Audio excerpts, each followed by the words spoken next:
Okay, let's unpack this. This deep dive, it zeroes in on a really thought-provoking question. It comes from your source material, reflecting on Philippians. Right. What was God's true purpose for the law?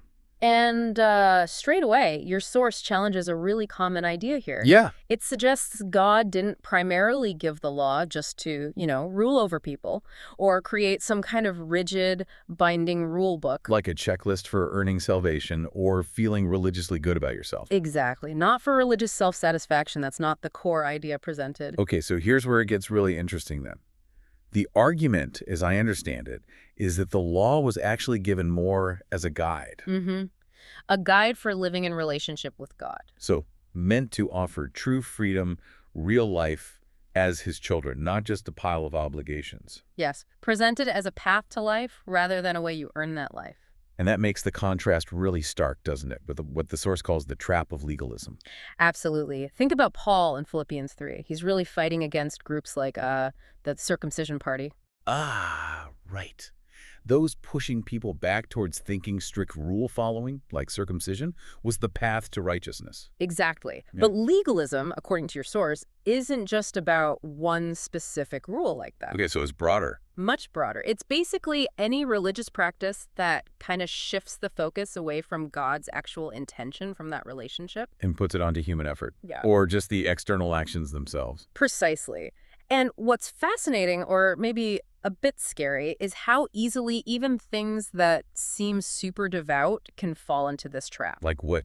What examples does the source give? Well, things like intense asceticism, really severe self-discipline, or focusing heavily on specific rituals. Okay. Strict fasting, maybe praying all night, or having constant church gatherings. It even touches on certain cultural practices. Cultural ones? Like what sort of things? Things like maybe bowing to ancestral tables, certain offering rituals before starting a project, or even, specific things done when buying a new car. Wow, okay, so things that look religious on the outside.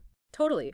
They involve self-control, other people can see them, and often the world respects them, thinks, wow, that person's really devout. But the source is saying they can easily become, well, less about connecting with God's purpose. Yeah, and more about just trying to soothe your own spiritual anxiety, maybe, or trying to feel like you have some control, or simply because it's tradition. It gives that feeling of doing something religious, something you can measure. Mm. Gives a bit of security, maybe helps avoid that fear of punishment.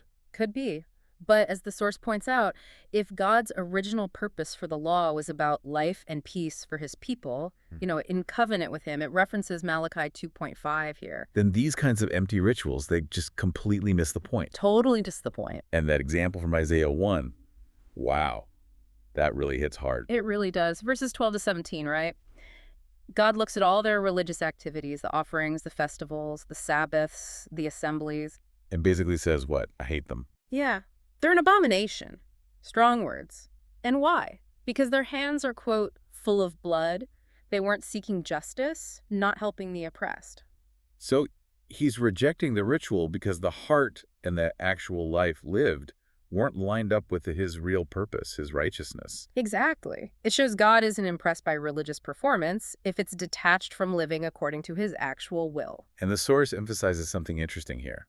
It's often God who wants to break these religious frameworks, to set people free. Yet often, it's people who cling to them, almost like we prefer the checklist sometimes. And living according to God's true intention, using that freedom he gives to live as his children, as his witnesses, that's presented as the harder path, isn't it? Definitely harder. Often unseen by the world, it goes against our kind of natural inclinations. And it requires actively knowing God's will, striving daily, like Paul talks about in Philippians 3. It's not passive. Not at all. So I guess, what does this all boil down to? Well, the source material gives us this powerful idea. God's plan for the law was about liberation, about life, not just religious duty or control. And it highlights how easily even practices that look really faithful, fasting, constant prayer, specific rituals, even cultural customs can become that trap. Yeah, legalism, focused on our own effort, or maybe just making ourselves feel less anxious instead of actually living out God's purpose. And that rejection of empty ritual in Isaiah, demanding justice and real relationship instead, that just underscores the whole message. It really does. Seeking God's true intention, That's often way harder than just sticking to the visible religious stuff, the routines.